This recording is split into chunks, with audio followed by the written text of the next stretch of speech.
Hello, folks, and welcome back to another episode of Are You a Fan? If you like the episode, give us a like, share, and even a follow. So, question for the audience and you, Joker. What's up? If you could have the ability to break the fourth wall of our reality, but you could possibly make slight changes depending on who's on the other side and if they're paying attention, would you? Oh, heck yeah. It just makes me think of like Deadpool or like the SpongeBob episode when he gets a hold of the pencil. Oh, God. Just being able to having the ability to slightly change things would be so much fun. Right? Like, maybe nothing major in that, but just like come to a bridge and just be like, hey, why is there no bridge here? Or come to a gap in that and just be like what? Nobody decided to put a bridge here, and just a pencil just comes from the heavens. That would be awesome. So that brings us into this week's episode. We are covering She-Hulk. Yeah, So we're a little late on it, but yeah, a little late, but hey, we're only a few episodes in on the TV show. Okay, let's get into it. So let's cover Real World first, as always. So She-Hulk, also known as Jennifer Walters, is a fictional character appearing in American comic books published by Marvel Comics, created by writer Stan Lee and artist John Buscemi. She first appeared in the Savage She-Hulk issue number 1, cover dated February 1980. So not too old, but like decently old character. yeah, she was only 11 years older than us. Yeah, exactly, almost. That's not too bad. So, Walters is a lawyer who, after an injury, would receive an emergency blood transfusion from her cousin, Bruce Banner, and acquired a milder version of his Hulk condition. As such, Walters becomes a large, powerful, green-hued version of herself. Unlike Banner, though, she largely retains her personality, in particular, the majority of her intelligence and emotional control. Which definitely makes her a very big difference until you get like the smart Hulk that goes on. Huge difference, like major difference. I think the only reason in the comics like she's known to be weaker than the Hulk is because the whole thing that fuels their power is the rage. Oh yeah. So like, yeah, unbridled rage versus a person who has that pretty well under control. There's gonna be a huge difference. Oh, definitely. So She-Hulk was created by Stan Lee, who wrote only the first issue. Oh, that's interesting. And was the last character he created for Marvel Comics until his return to comics with Ravage 2099 in 1992. Oh, I actually didn't know that. So it's interesting that he basically took 12 years off. Yeah. Wow. Just a weird thing to think about with Stan Lee. Never really knew the man did take time off like that. Right? Huh. That's kind of cool, though. So the reason behind the character's creation had to do with the success of the Incredible Hulk from 1977 to 1982 and the Bionic Woman television series. Makes sense. I see how those two play into each other to create her. So Marvel was afraid that the show's executives might suddenly introduce a female version of the Hulk, as producer Kenneth Johnson had already done with the $6 Million Man. So Marvel decided to publish their own version of such a character to make sure that if a similar one showed up in the television series, Marvel would own the rights. Smart. It really is. And knowing that someone's already done something similar, it's like, we're gonna beat you to the punch. Yeah, I'd heard from somewhere that like there were talks where they wanted to introduce, like, because of the Bionic Woman, they were like, maybe we should do that, and Marvel caught wind and they're like, we gotta make one first. Yeah, that sounds right. So all but the first issue of the Savage She-Hulk were written by Dave Anthony Kraft and penciled by Mike Vosberg, and most issues were inked by Frank Springer. Vosberg later remarked, "The oddest thing about the book was that Frank drew really beautiful women, I drew really beautiful women, and yet the She-Hulk was never overly attractive." Which is nothing wrong with that, because we don't need them all to be that stylized. Exactly. The Savage She-Hulk series lasted until 1982, where it ended with issue number 25, March 1982. Oh, wow, that is I mean, that's a lot of comics. That is a short run, I feel. I know it was only 2 years. Yeah. She-Hulk then made guest appearances in other characters' books. Her earliest guest starring adventure followed no specific storyline besides her reoccurring bad luck with automobiles. I feel like I'm going to have to read these comics now because that sounds hilarious. Right. So, She-Hulk would become a member of the Avengers in Avengers issue 221, July of 1982. Her early Avengers appearances continued the running gag about her car troubles.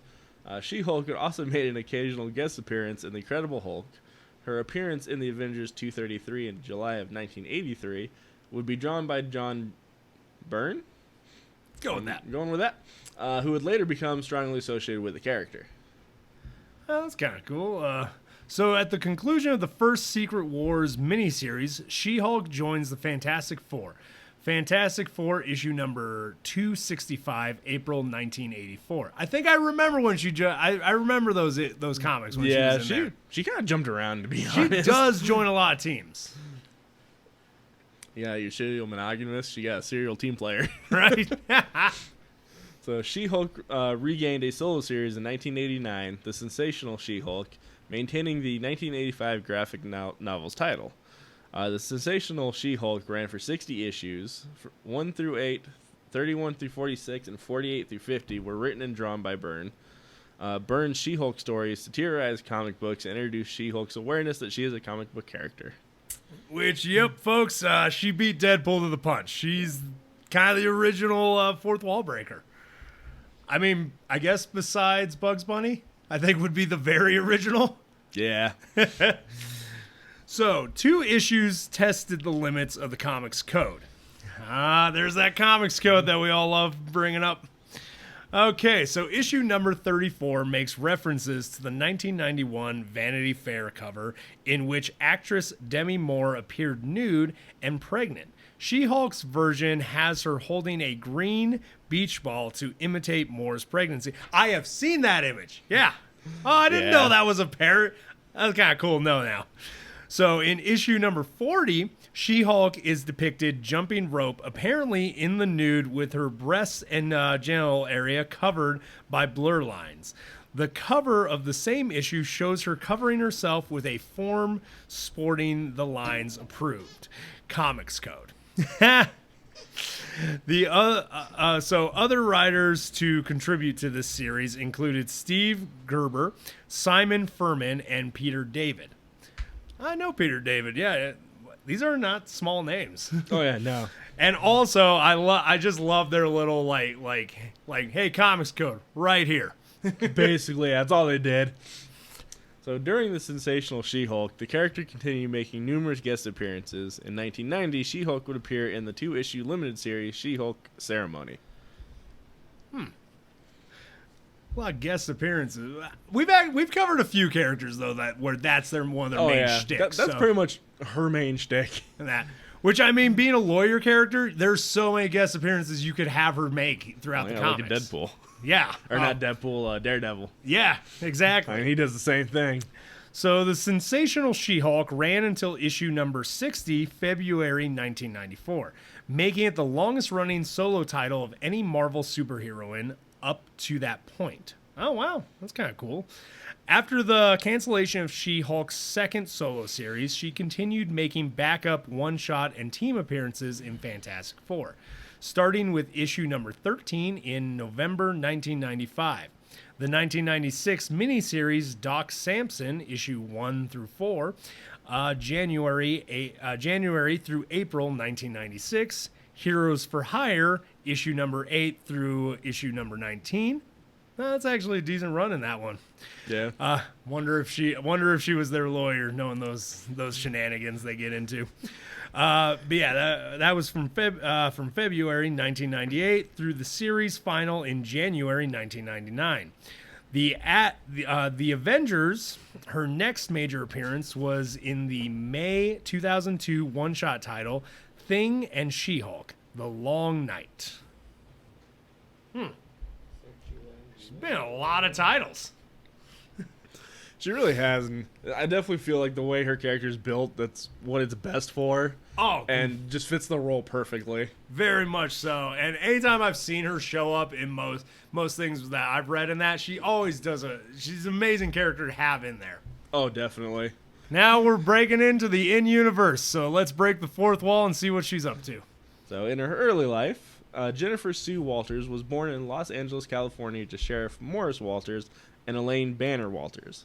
Although also the cousin of Bruce Banner, Jen would spend hours in the public library reading books with him and sometimes even hiding at closing time to spend the night there in order to help Bruce escape from his father's abuse. At first, that started out really kind of cute because it seems like something she would do just to hide in the library, and then it just got really dark. It did. And one of these days we'll do an episode on the Hulk and that. Yeah, he had a rough childhood, and she definitely, I believe, probably helped out a lot. Who didn't, though? All these heroes have a rough childhood of some form. Yeah, true. So when she was younger, Jen wanted to become a dancer, something which her father didn't approve of course, sheriff's daughter and all. One day, while her mother was driving with some friends to see one of her recitals, she was hit by a car and killed, an event that further distanced Jen from her father. And see, rough childhood. Yeah, right there. One of the parents is down. Parent down. I was just thinking that. Oh, God, yes. Oh, we're going to hell. We are. So, turning her attention to school, Jen was accepted to Harvard University and also attended UCLA, where she got her law degree, summa cum laude.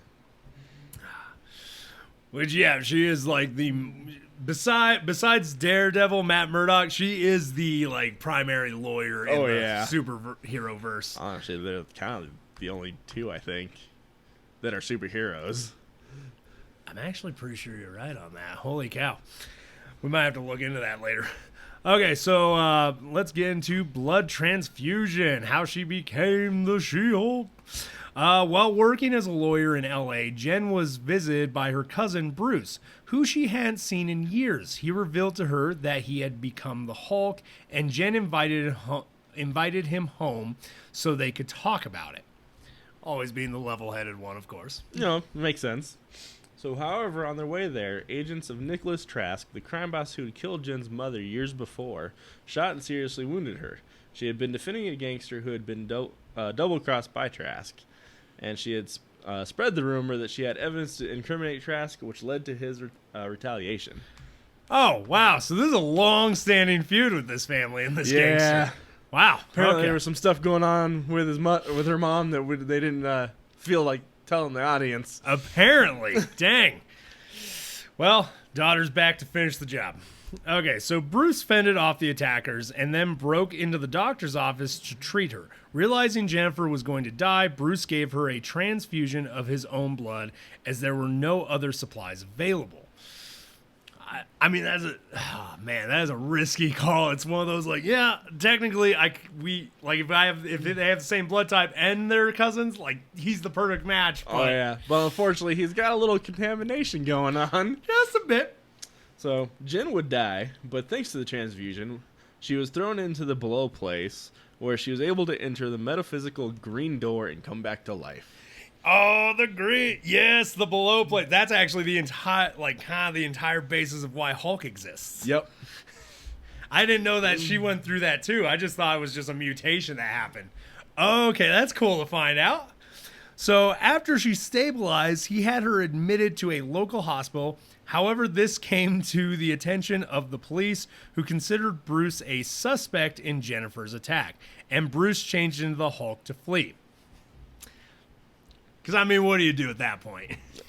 You get out of there. Because I believe this is also pretty, like, mid or earlier / mid in Hulk and Bruce's life and that, where, like, yeah, he does not know how to control that. He's been on the run from the government. God forbid the general finds out he's being held there. Exactly. That's probably why he changed and ran. I don't blame him. So, meanwhile, Trask's thugs attempted a second hit on Jennifer, causing the gamma radiation particles in the transfused blood to activate, turning her skin green and increasing her size to well over 6 feet. Dubbed She-Hulk by one of the goons, Jen trapped them for the police to find. With the emergency over, she reverted to her normal size and strength, successfully keeping her identity secret. From then on, She-Hulk would handle whatever Jennifer Walters could not. Because, why not? If you have a 6-foot version of yourself that can handle anything. And that you're actually kind of in control of. I think I'd be okay with not having the full strength of the Hulk if I could even just have hers. Yeah, like, honestly, that seems kind of the best of both worlds. Like, yeah. And I've even seen in some issues of her comics, she can willingly switch. Oh, yeah, that's definitely the big difference between her and Bruce. She has, like, full control over her ability to change. Yeah, even Bruce, when he even becomes Smart Hulk, even in the comics, he can't switch back and forth. Yeah. Okay, so Savage She-Hulk. Let's get into this. Trask tried to kill Jen again, but mistook her for her best friend Jill and ended up killing her instead. To protect Jen, however, the public was led to believe that she had truly died, and She-Hulk was reported as the killer. Oof. Man, Hulks just get a bad rep. I mean, unfortunately, I think she was just, never going to have a good rep because of her cousin, who kind of already ruined that being the Hulk. And unfortunately, yeah. So, enraged, Jen went after Trask in her She-Hulk form, but Trask had kidnapped her father and convinced him to face the monster that he had, quote-unquote, killed his daughter using advanced weaponry. During the fight, however, She-Hulk noticed that the weapon her father was using was rigged to explode and kill both of them, which was all part of Trask's plan. So she threw him aside before it exploded, saving him. Nothing like having to save your dad's life in your superhero form. Right? Also, I mean, not really that big of a risk knowing the Hulk's healing factors. And that, so hopefully she's okay. Let's find out. As Jen's survival was made public, Trask contracted a massive earth-burrowing device called the Silver Serpent. Wow, I can't get more comic booky than that. Right.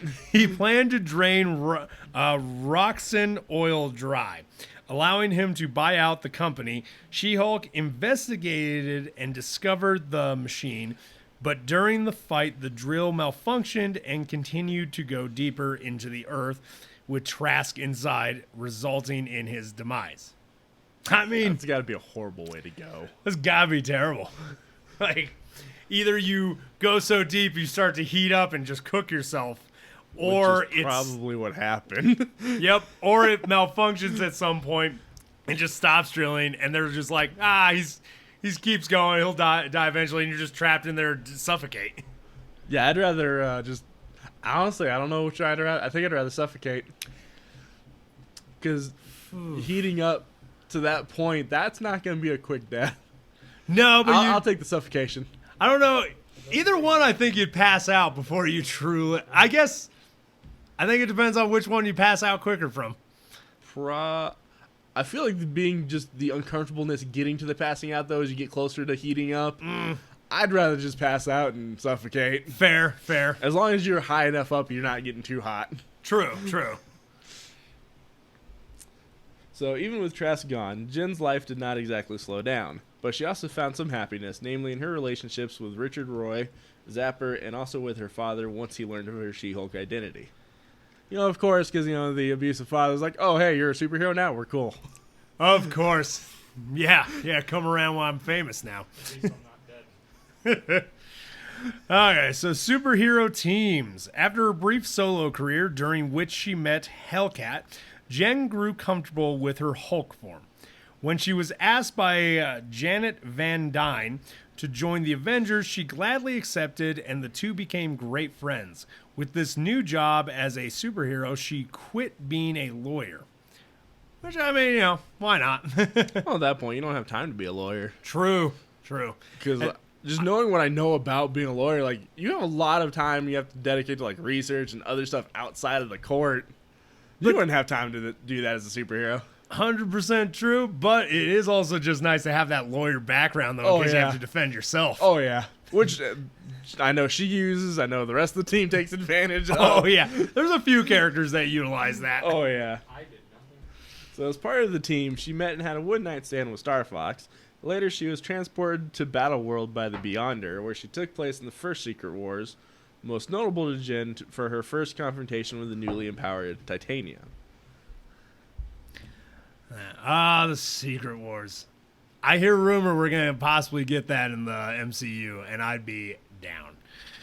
So she temporarily replaced the Thing in the Fantastic Four after the war on Battleworld and was granted detached membership status with the Avengers upon joining the Fantastic Four.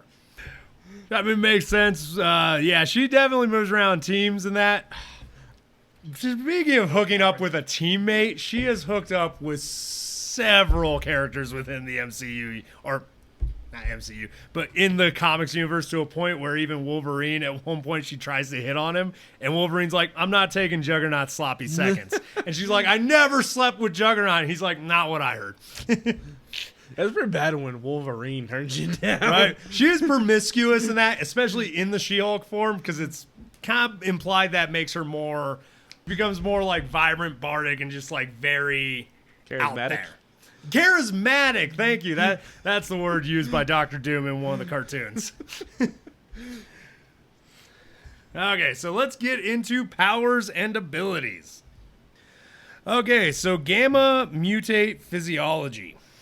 That has a lot of big words. As a result of a blood transfusion from her cousin, Jen was imbued with the power of the one below all and became a gamma mutate with the ability similar to her cousin's. Which, yeah, in case anybody was wondering, that's where a lot of the powers as far as gamma characters come from, is the one below all. He's the one who even created the Hulk and like its personality. Physical transformation. Jennifer Walter is able to alter her physical form into a female version of the Hulk. In her standard She-Hulk form, Walter's skin and hair turn green as she grows several inches and gains a considerable amount of body mass. Unlike her cousin and other certain Hulk incarnations, Jennifer usually retains her full intelligence and personality in her She-Hulk form. This is not true for all her incarnations, namely Savage Gray, She-Hulk, Grey Hulk, and all the times her gamma ray levels were disturbed. Which I feel like if your gamma ray levels are getting like messed with in that, yeah, you're not going to maintain composure. Oh yeah, that makes sense. And that. So she also has superhuman strength. In her She-Hulk form, Jennifer Walters possesses immense super strength, being able to lift over 100 tons. Which is actually, in our roster of characters we've done, that's actually pretty impressive. Yeah. So superhuman leaping, She-Hulk's leg muscles are sufficiently strong, enabling her to leap capacity heights of at least 600 feet and a surface distance of at least 1,000 feet. She also possesses superhuman speed, which kind of makes sense with that kind of strength and power. God, yeah. That Hulk is surprisingly spry. It makes sense that she would be too. Superhuman durability. In addition to her strength, She-Hulk possesses a high degree of resistance to injury. Her skin is capable of withstanding tremendous pressure, temperatures from negative 190 Fahrenheit to 3,000 Fahrenheit. And she's capable of withstanding direct hits by field artillery cannon shells. That is, it's gotta feel like a sucker punch though if you Oh get god, yeah. I was like, sure, it's not gonna really hurt you, but God, that's gonna sting. Just imagine if she got hit with one of those that just wasn't paying attention. It's like, are you okay? It's the wind. Give me a sec. I'm gonna kill them. Give me a sec. I wonder if that's ever happened. I'm sure it's had to happen to one of the Hulk characters at one point. Just not paying attention to get hit with an artillery shell. It's like, okay, somebody's gonna die as soon as I get my breath back. Okay. Regenerative healing factor. She-Hulk's body possesses high resistance to injury and pain, and her highly efficient physiology renders her immune to most earthly diseases. Yeah, the Hulks have insane abilities to heal in that, throughout. Yeah. Gamma radiation / energy manipulation and emission. Okay, this is one I didn't. Yeah, she got some interesting ones. Apparently, this is a new one. Jen Walters has an underlying capacity to absorb, control, and project gamma radiation? That It's cool. Similarly to her cousin, having once absorbed excess gamma energy, charged with incredible amounts of magical power in order to reinitiate her Hulk form. This ability was temporarily increased after exposure to Isan, the Searcher's cosmic energy. So it's one of those, like, the fact that she can redirect it or, like, manipulate is impressive. Because I know Hulk can absorb it, but he can't, like, actively absorb it. He has to, like, grab the thing to take it in. So, body switch. We were talking about this earlier. Thanks to training by the Avoid Alien race, She-Hulk can exchange her physical characteristics and powers with the physical characteristics and powers of another. That's not what we talked about. We did not talk about this. I thought we were just talking. I thought that was just her ability to switch back and forth. Okay, that's different. That's almost like more rogue type powers there. That's kind of cool though.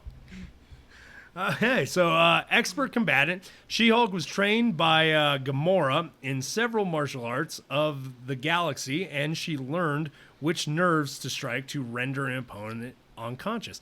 Hey, if you're gonna be if you're gonna train with anybody in that, Gamora's the one to train She-Hulk. Oh God, yeah. And that probably one of the few beings that could actually train her and like not get accidentally killed by her. Right.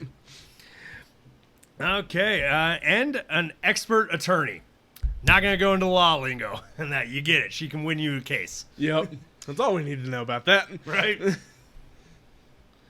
Okay, going to other media. Take it away, Joker. So she mainly, honestly, has TV and video game appearances. So in TV, she is in Hulk in 1982. Was intended to appear in the Death of the Incredible Hulk, but didn't make the final cut. She is in the 1994 Fantastic Four, the 96 The Incredible Hulk, Fantastic Four World's Greatest Heroes, the Superhero Squad Show, Hulk and Agents of Smash, and Ultimate Spider-Man. So she's been around for a minute in TV. I'll admit my first, my second introduction to her in that was the 1960s Hulk cartoon. That makes sense. I think that's probably most of our generation's first introduction to her. Yep. I'll admit my first was the comics, but my mom was a big Hulk comic fan, so those were everywhere. So in movies, she was planned to have a live-action film in the early 90s after two shows never made it out. And then she's also in the animated film Marvel Knights Ultimate Wolverine vs. Hulk. She's in that one? Huh. Yep, apparently. I'm going to have to rewatch that. In the MCU, she appears in the new Disney Plus show She-Hulk Attorney at Law, which is time this episode comes out, we're just before episode 3. So we made it halfway through the season. And Marvel Studios president Kevin Feige has also stated there are future plans for her after her show. Which is awesome to know. That's good to know. I'm happy about that. Especially after just watching the first 2 episodes, like, I would be really excited to see her in more stuff. Because she's a fun character. And I have always known she was a fun character. I still need to watch the show. I'm sorry, folks. And that Joker has watched the show. I haven't. And that he keeps telling me to. I know. I derailed. So in video games, she's kind of like a lot of the ones we've had recently where she's DLC character, but she's been in 19 games. Holy cow. Including the 1997 Fantastic Four, Marvel Ultimate Alliance 2, Marvel vs. Capcom 3 Fate of Two Worlds, and Ultimate Marvel vs. Capcom 3, Marvel Avengers Alliance 1 and 2, Lego Marvel Superheroes 1 and 2, Marvel Pinball, Lego Marvel's Avengers 1 and 2, and the Marvel's Contest of Champions. Those are just some of them. Obviously, I'm not naming out all 19 games. Well, I'm sure some of those are also those phone games. Most of them were. Which we've had a lot of characters where it's like they're in 20 games like, oh my god, what are these games? Phone games. Yep, that's what most of these characters have. Which, I mean, is fair, because it's the best way for them to get out there to the public. And honestly, I will say, as much as I don't play those phone games, what I love about them is it does introduce people to niche characters that would probably not get spotlight otherwise. Yep. So, that's She-Hulk for you, folks. I guess I'm going to ask the question I ask every week. You a fan, Joker? Definitely. I've always kind of enjoyed her a little bit more than the Hulk, just because she's a little more comic-y and comedical and The fourth wall breaking does a lot. Oh yeah. I'll admit, I've always liked her as a character. Like I said, I grew up reading Hulk comics with my mom, so I've always liked characters since then. She's always been a fun character and enjoyable one. And when I found out about the fourth wall breaking in like some of her old school comics, I was like, oh, hands down. Oh yeah. So you know what? I'm a fan too. For anyone that's still listening, if you got something out of this, enjoyed the episode, or even liked the character before from a movie, comic, cartoon, hell, even that t-shirt that you saw one time, you're a fan too. If you want to jump on this train, why not subscribe and share with a friend? d-rael out. Y'all keep riding them rails.